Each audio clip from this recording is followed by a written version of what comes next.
नितिन नवीन जो कि बीजेपी के राष्ट्रीय अध्यक्ष हैं, उन्होंने पुष्प गुच्छ देकर, फूल का बुके देकर एक तरह से वेलकम किया है राघव चड्ढा का, और उसके साथ में अपने जो तमाम साथी हैं वो भी अब इसके साथ में यहाँ पर नजर आ रहे हैं। ये बड़ी तस्वीर है। संदीप पाठक, अशोक मित्तल भी इस दौरान मौजूद हैं।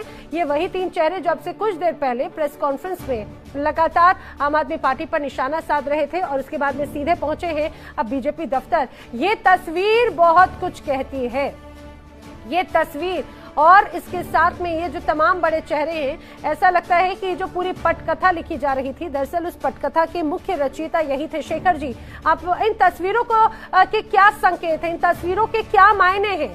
क्योंकि राजनीति में हालांकि कभी भी कुछ भी स्थायित्व नहीं रहता, लेकिन मुंह मीठा करवाया जा रहा है और फूल दिए जा रहे हैं। ये तस्वीरें क्या कहती हैं सर?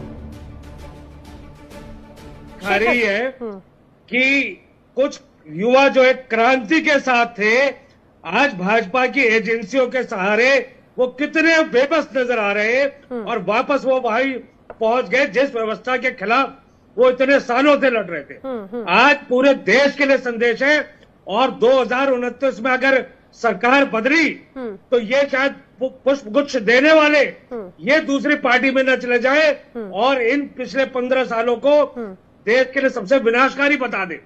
तो ये जो आज एजेंसीज के दुरुपयोग की जो पराकाष्ठा हो गई है, और क्या यहाँ पे भाजपा प्रवक्ता बैठे हैं वो बताएंगे अशोक मित्तल ईमानदार है या नहीं है?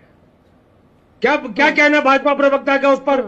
और अगर वो ईमानदार है तो उन पर ईडी की रेड क्यों पड़ी 4 दिन पहले? ठीक है, अगर वो नहीं है, मैं उनसे प्रतिक्रिया लेती रहूं, लेकिन ये तस्वीरें अपने दर्शकों को समझाती जाऊं। ये तस्वीरें देखिए कितनी महत्वपूर्ण मायने रखती हैं, क्योंकि अब से कुछ समय पहले तक वही बात है जो राजनीति में कुछ भी ये कहा जाए स्थायित्व नहीं रहता, धुर प्रतिद्वंदी जो एक तरह से रखे हैं, अब वो आज एक साथ एक मंच पर नजर आ रहे हैं। वैचारिक मतभेद सारी चीजों को भुलाकर अब पार्टी के अब पहले आम आदमी पार्टी के कुछ घंटों पहले तक हुआ करते थे राघव चड्ढा, संदीप पाठक, अशोक मित्तल, और अब वो सीधे आ चुके हैं खासतौर से बीजेपी के साथ में, नितिन नवीन के साथ में। नितिन नवीन जो हाल ही में बड़ी जिम्मेदारी उन्होंने एक तरह से निभाई, खासतौर से कमान संभाली है बीजेपी के राष्ट्रीय अध्यक्ष के पद की, और उसके बाद में एक बड़ी जिम्मेदारी उनको दी गई है और अब राज्यसभा सांसद तो वो खुद भी बन ही गए हैं, लेकिन इस बीच जब यहाँ पर एक बड़ी जिम्मेदारी के तौर पर उनको अब देखा जा रहा है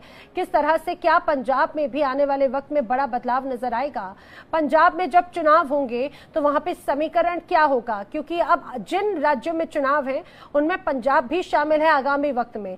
आगामी वक्त के चुनाव के पहले ये तमाम घटनाक्रम, दरअसल ये परसेप्शन की लड़ाई और भी ज्यादा गंभीर हो जाती है। ये परसेप्शन की लड़ाई है, ये